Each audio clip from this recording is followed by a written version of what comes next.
Hi, everyone. Thank you for being here. It is Monday after what has been certainly a busy and exciting weekend in way more ways than one. It is December the 9th already, ladies and gentlemen. And I'll be honest with you, I've had a hard time with that all day. I'll elaborate, but yeah, this one's quickly getting by, and Christmas will be here very, very soon.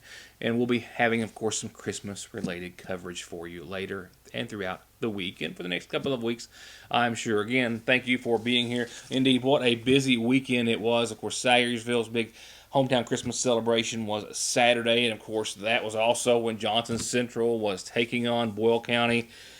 Oh, and what was a highly anticipated and watched matchup for a lot of reasons. And while we, of course, didn't get to take that in, we did get to watch it here via Kentucky High School Athletic Association web coverage. I'll share with you just a clip of that game.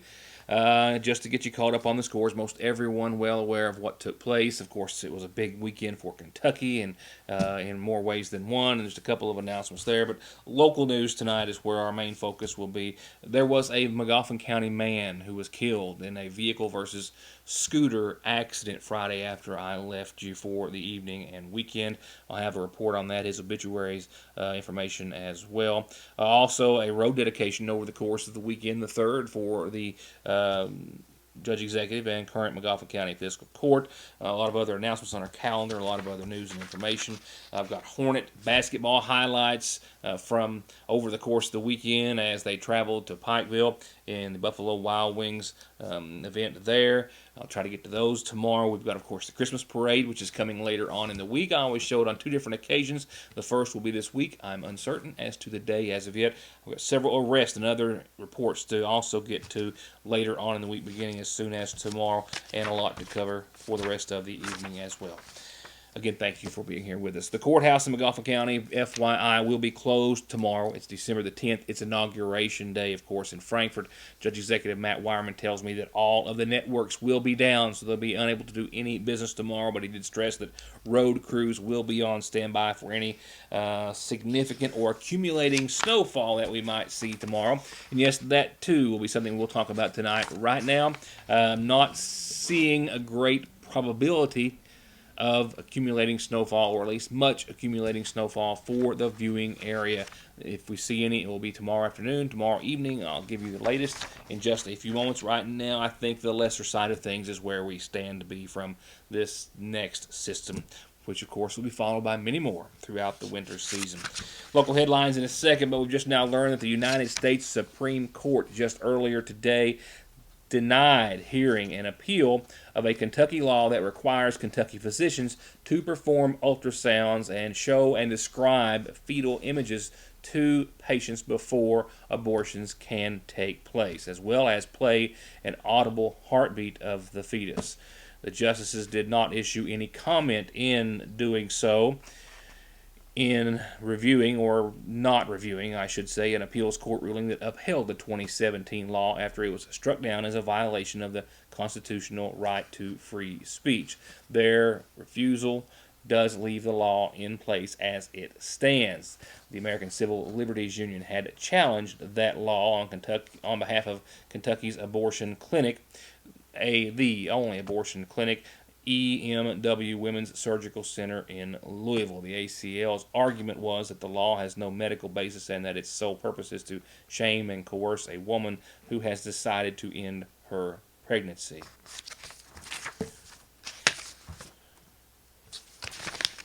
Our top story tonight is a tragic one. Details available at this time indicate that a Magoffin County man, a resident of Jellicoe for most, if not all, of his life, died at an area hospital just moments after being transported by ground to that facility after being involved in a Friday night collision. It appears as though he pulled out on his scooter into the path of a pickup truck on Route 40 that was also headed in the same direction. Just pulled across the road, getting in his lane. He was going back over to Literal.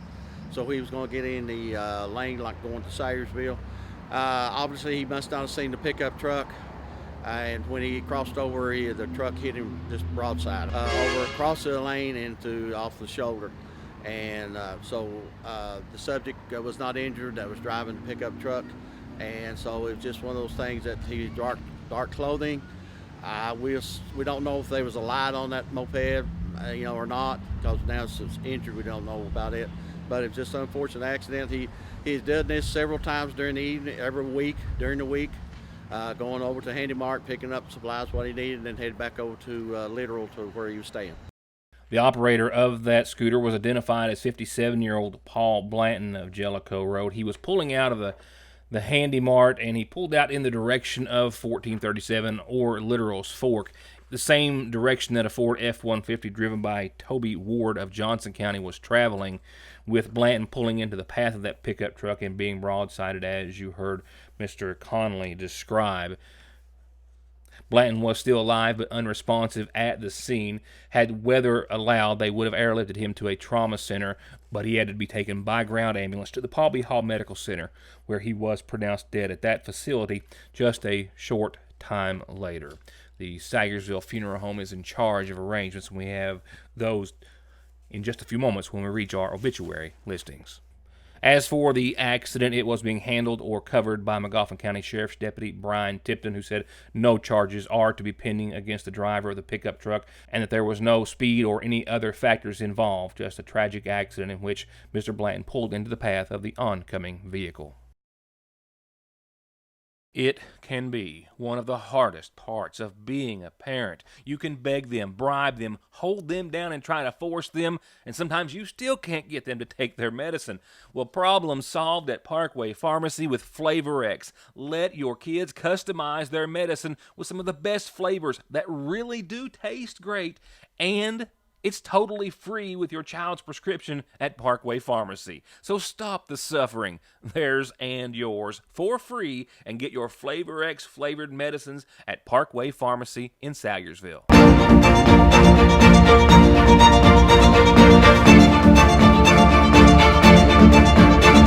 I'm Dr. Jason Zimmerman at Highlands ARH, the healthcare system of Appalachia. Just in time for the winter driving season, and through December the 13th at Conley Tire, come in and get $70 off a set of new Michelins. Until the end of the year, $50 off winter and mud and snow Cooper tires, and up to $150 off select sets of Goodyears. And don't forget, 6 months same as cash. Stop by their Staffordsville store or go to conleytire.net to find out more. Merry Christmas, Dad. Yeah, sorry about the storm canceling our flights, but you got our present in the mail, right? I got it. I know exactly what it is, but I don't need a new phone. This one works fine. I figured you hadn't opened it.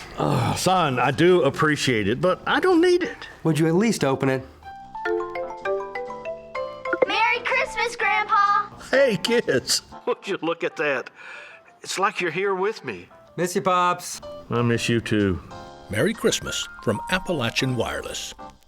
Again, it was a busy news gathering weekend, not just for all the Christmas-related events, sporting and otherwise, and for this reason as well, as a dedication was held here in Sagersville, Magoffin County. This was a joint dedication, if you will, between the Magoffin County Fiscal Court and the Sagersville City Council. It was actually the third dedication for Magoffin County Judge Executive Matt Wireman and the Fiscal Court since creating the Veterans Recognition Committee, which is going to honor local POWs, those killed in action, or those highly decorated for their service in the military. This most recent dedication for Skidmore Patrick, who was a highly decorated soldier upon returning home from the service. He was assigned to Company G of the 7th Infantry of the 3rd Infantry Division. After arriving in Korea, it did not take long for Corporal Patrick and his unit to get engaged with the enemy. During one of the engagements, the division was in a defensive position on a ridge near Changyong-ni, Korea. The company came under heavy attack by a superior enemy force employing automatic weapons and small arms fire. Corporal Patrick, a rifleman in the 2nd Platoon, realized very quickly he was in a position to take action to help his unit and company reorganize in order to save lives of his unit. He took action and fearlessly exposed himself to the devastating hostile fire, shooting his rifle as rapidly as possible. He threw hand grenades with accuracy, which inflicted heavy casualties among the onrushing enemy. He remained at his position until a wounded comrade was evacuated and his unit was successfully reorganized.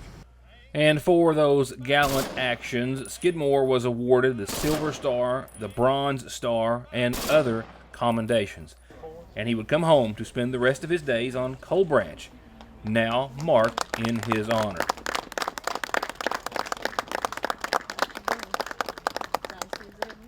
With this sign declaring Coal Branch also Corporal Floyd Franklin Skidmore Patrick Memorial Road, a man and a soldier, remembered for his bravery and his kindness.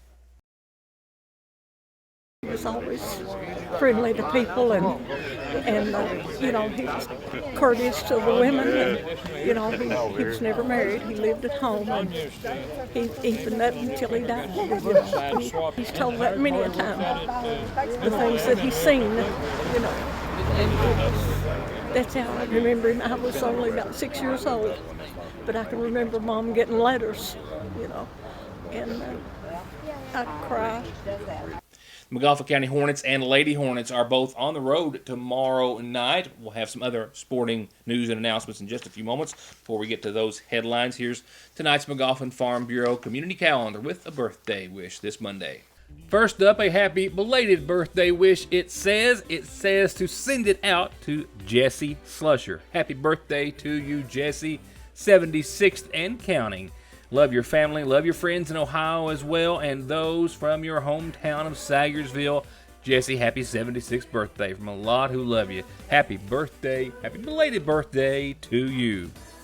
And oh, what fun it is to save lives. And that's what you can do by donating blood at the next McGoffin County Community Blood Drive a week from this Wednesday on the 18th. That's at the Sagersville IGA parking lot from 1 till 5. That's where you'll find the Kentucky Blood Center Blood Mobile. And donors will be entered to win a $25 Walmart gift card. They hope that you will be there.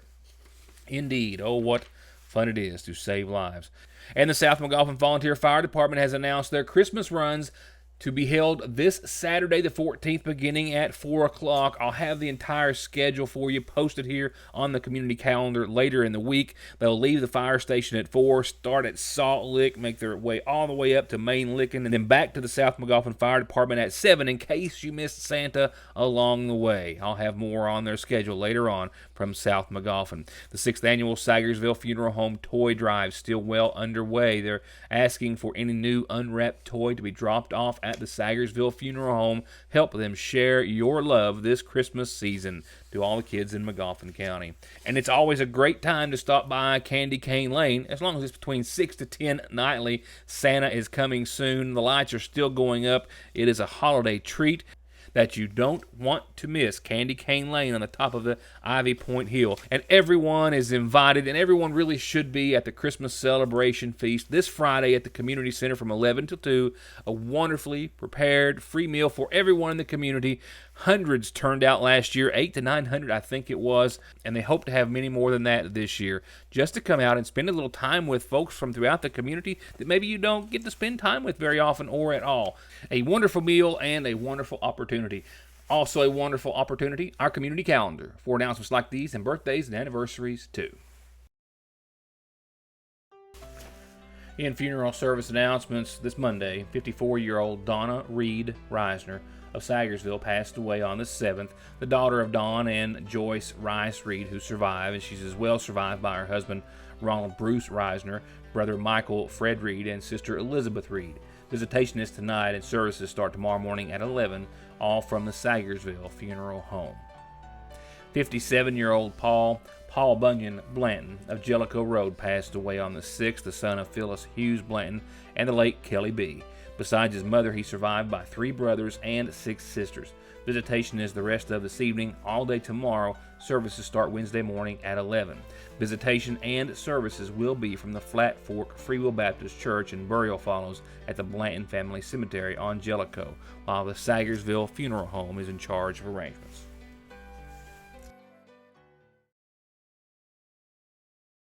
I know, I say it every year, but I promise you, never before has the seasonal shop been so wall-to-wall filled with Christmas. The absolute most unique Christmas decor and ornaments and gifts you've ever seen under one roof in the area. ornaments and trees of all types and colors and kinds, table decor, dishes, all the wreaths, all the flowers. And if you're looking for gifts, they've got just about everyone on your list covered. Plus, you have to see their selection of women's clothes and accessories.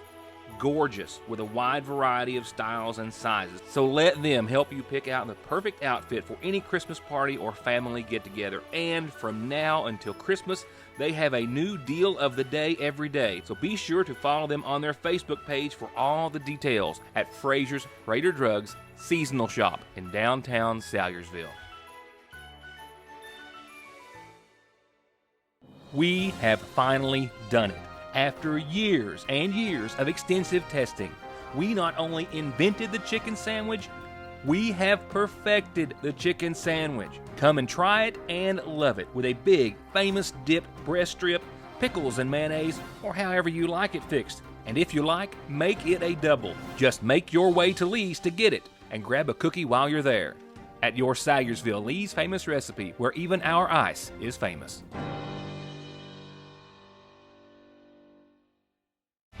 From brakes, exhaust, suspension, fluid changes, to expert collision and auto body, to turning your 4x4 or diesel from mild to wild, get real auto maintenance, paint, and repair at Black Smoke Performance in Dixie of Salyersville. 349-8785. At Salyersville National Bank, they know your house is much more than your home. It's an investment, and for many of us, the biggest we'll ever make. And whether it's for needed repairs and maintenance, or a new addition or renovation to give you some more room and more equity, let Salyersville National Bank deal with all the financial work and worry. Real and real competitive, hometown, homegrown, home improvement loans at Salyersville National. The 12 days of Christmas are quickly approaching, with savings galore, daily specials for all on today's latest and greatest technology. Appalachian Wireless is in the Christmas spirit, giving more opportunities to save during their 12 Days of Christmas promotion. Simply go to AppalachianWireless.com or to the Appalachian Wireless Facebook page to see what the daily specials will be. Appalachian Wireless, one of Santa's favorites. Better service and bigger savings. That's today's Appalachian Wireless. Car wrecks, truck wreck, disability, workers' comp, slip and fall, wrongful death. Your case matters to you. Your case matters to us. Contact McFarland Tinker Law Office. With our combined experience of over 58 years, we're here ready to work for you.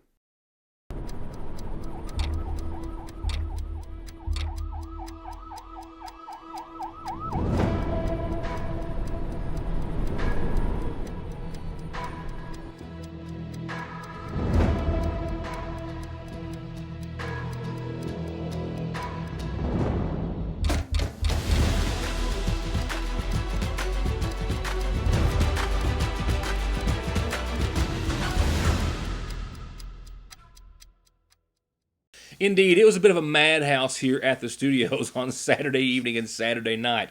I traveled to Pike County to get the boys' game as the McGoffin County Hornets went to Pikeville to play there. I'll have some highlights for you as soon as I can get them edited. I made it back just in time for the parade and rushing back here into the back office to try to watch Central and Boyle County, which was just down to the wire, just as exciting as we had expected. Of course, there's other big games on as well, so a lot of things happening with the University of Kentucky. Everyone hinging last night on the announcement. That got a bit confusing, but in the end, we know that the Kentucky Wildcats will be playing in the Belk Bowl in Charlotte, North Carolina. The 7-5 Wildcats take on the Hokies of Virginia Tech, 8-4 of the SEC. They have met just under 20 times in ever.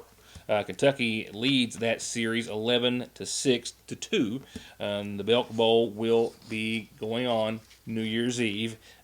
Tickets are available as of right now. They are on sale. It will also be, of course, aired on ESPN. And just while we're on the subject of Kentucky and the Football Cats, Lynn Bowden will be playing in that game. However, that will be his final, declaring today that he will enter the NFL draft of 2020. Hate to see him go, but you can't blame him for moving up.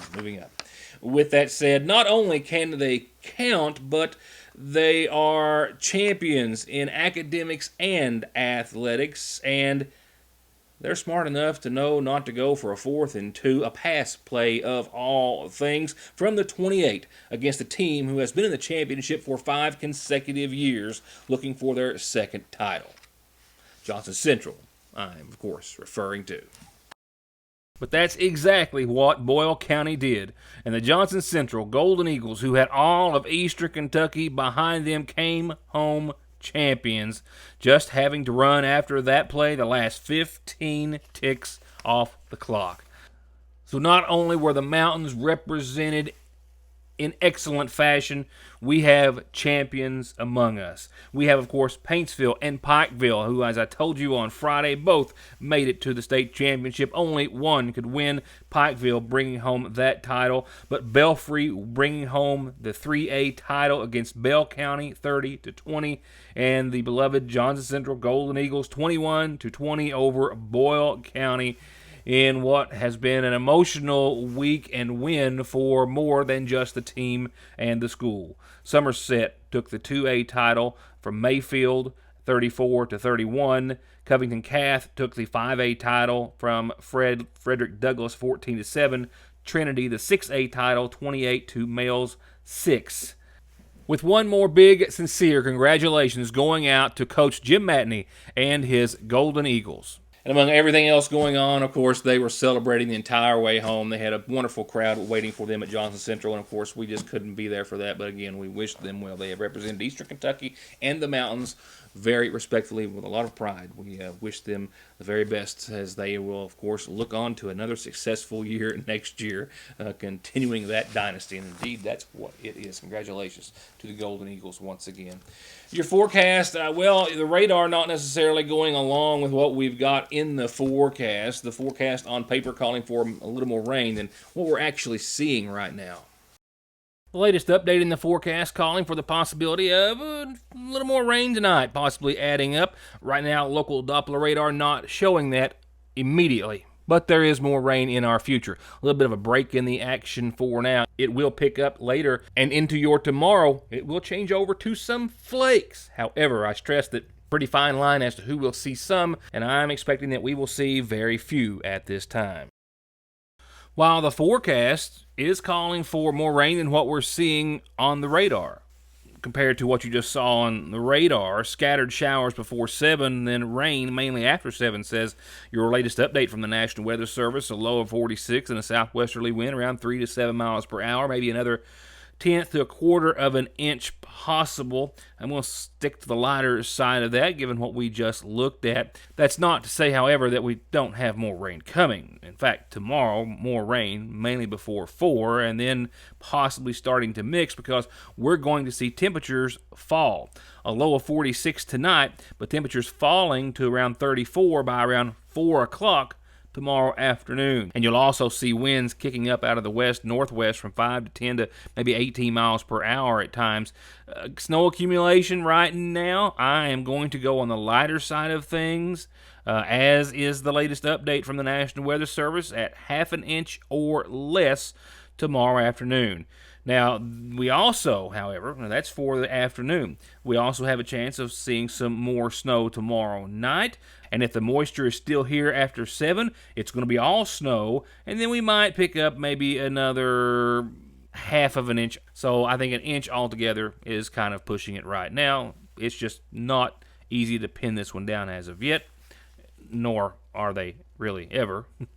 But I can tell you this with some certainty, with a great deal of certainty, that after that precipitation in whatever form we see across the board tonight, tomorrow night, Wednesday, it's gone, leaving us with sunny skies and 38 degrees, clear and 18 Wednesday night. Thursday, more sunshine and 43, around 29 under mostly cloudy skies Thursday night. Still the mid-40s on your Friday, but more clouds and another 30% chance of rain as the next system rolls through. And we have, after that, a chance of some showers every day throughout the rest of your forecast. Friday, 30% and 46. Saturday, 30% and 48. Sunday, a 20% chance and 46 for your daytime high. Monday of next week, still holding on to a 30% chance of rain, and temperatures still holding on to the mid and upper 40s.